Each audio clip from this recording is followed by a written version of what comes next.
Tusim khat anangai kitau hitin. Ije tusim hi ahile. Vaca kisu capangpa tusim ihin sei diwai. Khosung khat ana umen. Ije khosunga gollang khat ni khat ni kinot en baidin ahong fly tovin. Hitia ahong fly to na tun lampia capang migup minga fly lehe amun. Khat panjong hije holoi namun la ahin pha achun abai cho ol chan atol len. Capang hokom tun road in fly lele hi on. Na inuvin chewin tin aga sejin ahil alawa capang khat tun hije mi panung cho ahin delian. Hije capang pan anung ahin delaki pat tun abai cho ha tol thei tepon. Ito banga ha tol ding atiwang tun abai cho fly zo tepon. Alang khara capang pa tun akhudin ahin mai zap zin ahil mi pa tun za asan. Aman zong capang pa tun neidel hi in. Jesu in atiwangin khat pa tun anung ahin del tay zing tan. Akop be siya pat tun amazong alung ahang tan. Hichun abai cho angan capang pa cho amanin khat vei abengin ahila capang pa tun ahin bon. Alol akol piin amay chang tahi apedin. Hiche pat tun khat panzong capang pa cho amanin. Tul senan anizin akengin apeen hinla capang pa cho ima atipon.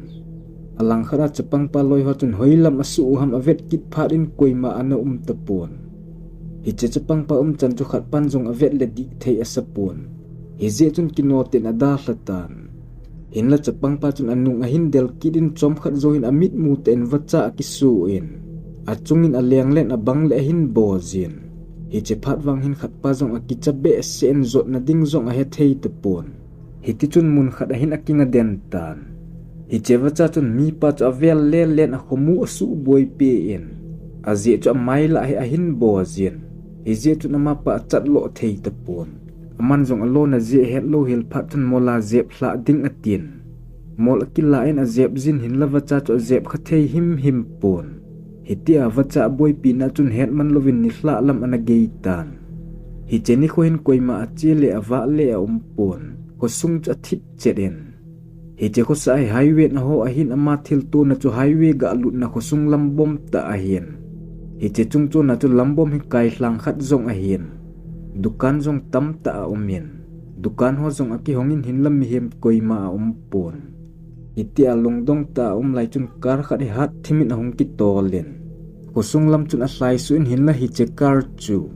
Atol be asunga to zong koima lo ahin. Athilmu ho alungdon na chunga leng vacha chun asuboy hlein. Aman zong zama phachom loading ahi ahet je chun ipithil hlung ham ti chu hol do tay ding atin. Itia ahul le na hin gari accident khat amudo in. Iche gari sunga chun koima umpon avet na lam chu lamdang asan. Highway a gari hlai le zo se zong atol be ahi gamtan. Ama pan thil su cho gel le amang to bang ata to bang thil hlung hidin ata asanin. Hiche mi pa hen che na ding kho ata khat aneza hiche cho hin del ahin. Hinla hito bang thil atu phat hin a che na ding zong a haizen. Ipi bola ipi to ding neza hung pon ahi zong ki het thei tepon. Avet na lam zo se akidangin. Nidang bangin kai hlang zong aki hongin dukan zo se aki hongin. Inlam mihem khat cha a umpon. Hiche mi pa hin inlama kileding ti alungin agel zingin. Inlam azon thei tepon khosung lam zot ding ati zong le azot na lampi chumun chom a hizin. Khosung lam zon in ache thei tepon. Ku hong thim phatun vacha leng le zong amu tepon. Hiche vachan ahin da hla ki patun alung ahung lim ge en. Hiche phatun mihem zong ahin mutan. Hitun aman zong athil to cho ngai to na lung zong adongin. Kidang zong asan abang le athidanin akigel zin. Izetun mihot aholen ahile mihon ahin don but phat vachon. Thi ahi lodan ahin ki het do beben. Hitia thil zo si angai bang hung hi phatun abai aga kilain azot na dinglam azon tan. Bai na aslai kit phatun pasal khat hin ahin del kit chapang pan adel pet bang chun. Abai cho slai zo kit tepon. Hiche ahin del mi patun ahin khoi gozin. Ahin khoi khat de zin hiche phatun abai ada hlan kengin aslai thotan. Kenga aslai phatun khat patun eina nga en tin ahin samzin. Aman zong anung zui chu koi ahi ahet lo je chun ve zong ave pon. Kino ta chun azot na lam chun aslai zin ahi la lambom khat ahin. Upa phabep hin lampi an simon. Hinla hi jo phat la hi zan mu thim noi ahi tan. Aman zong lampi sim ho cha vel le khosung upa ho ahi chu ahen. Hinla koi man ama pa hin ve pon aman zong koi ma ho de pon. Hiti chun ahlai paizin ahile in khat an na umin. Hi che in nei pa chun pasal pa chu phate chan ahin hovin hoiza che ding na him. Na lunggim tu hungin cha be hong don pan. Hong ki chol ta din tin ahin kovin. Hi chun aman jong tui be ki don hen atin hi che in chun aki chol pan. Tui a donin sot de lo chun aki pat do kitan. Hiti chun lampi chu azuizin ahile vacha chu hong leng kitan. Hi che vacha chun mi pa chu ahin bonjin an luho a chu peen. I mati thei lovin ahlan. Khat pan jong a bol thei chan a bolin vacha na hin boteng le akinang zin. Hi che vacha chu vacha lien wal jong hilo a hi wanga pum changa vom. Amu sau ta hem ta ahin. Iti a vachan an luho chu chu phat chun an lua konin thisan nai san an luongin. Aman jong hi chemuna ko na chu azam do lo le thi ding aki het phat chun. Nung zama tui adon na upapa ko ma chu pan pi na thum ding angai ton. Angai to bang chun ama jong anung zamin upapu in chu adelin. In la upapu in mun dinga agel na don aga hlun chun. In kiti a umpon a kom velin jong in khat cha umpon.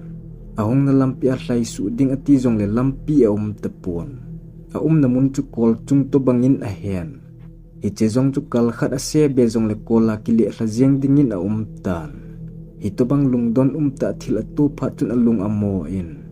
Alung mo na chungin anung hinzui vacha chun a hindel kitan. Iche vacha chun a hin bozin a lu chu pe pe na hile mi pa jong ho helovin a umin. Iche mun chun a thimil tan. Aman khu a hin he na chun a na mun chu a in mun an hin.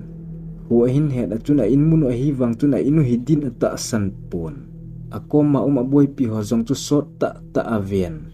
In la phat chom khat zo hin a ho het na hong limin. Ho the hong hi bebin. I pi chang ham kiti a ki het pon. Thil to chu ni thum ni li zovin bo a ki gel do bebin. Hi chemi pai khosung mi hon lampi khana ho helova ki jampet aga mu do wa hi che pha na chu. In lama hin zon su a hin. Koi man i pithil a tu ham ti a hepon.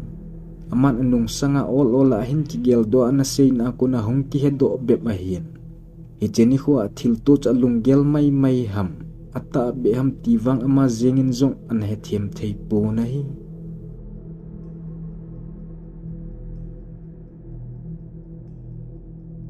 Thusim akichai tai.